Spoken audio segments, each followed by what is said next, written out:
Global Kids TV تخلیقات عالمی اطفال. Dear kids, how are you? Are you doing your everything well? Today I am gonna share you a very good poem. Do you know what is the title of the poem? Do you know? Can you guess?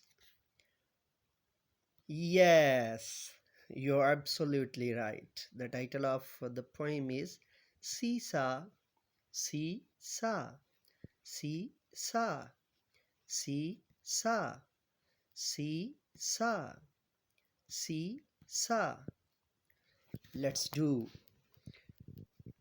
the poem with its rhythmic expressions. Seesaw, seesaw, seesaw, seesaw, seesaw, seesaw, seesaw, seesaw, up and down, seesaw, up and down, seesaw, up and down, seesaw, up and down, seesaw, up and down, seesaw, up and down.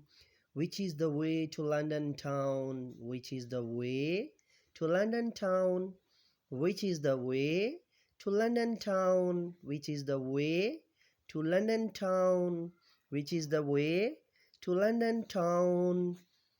Seesaw, up and down, seesaw, up and down, seesaw, up and down. Which is the way to London town? Which is the way to London town? Which is the way to London town? 1 foot up and 1 foot down, 1 foot up and 1 foot down, 1 foot up and 1 foot down, 1 foot up and 1 foot down. This is the way to London town. This is the way to London town. This is the way to London town. Do you know my name? I'm your mentor English. I'm your mentor English, and my name is Professor MA Raza. So, dear watchers, dear subscriber, kindly subscribe and hit the bell icon for more poems, rhyming poems, and singing poems, and musical poems for your children. Okay, kids, now let me go now and say with me, do something more for humanity, do something more for knowledge and practices. Have a good day.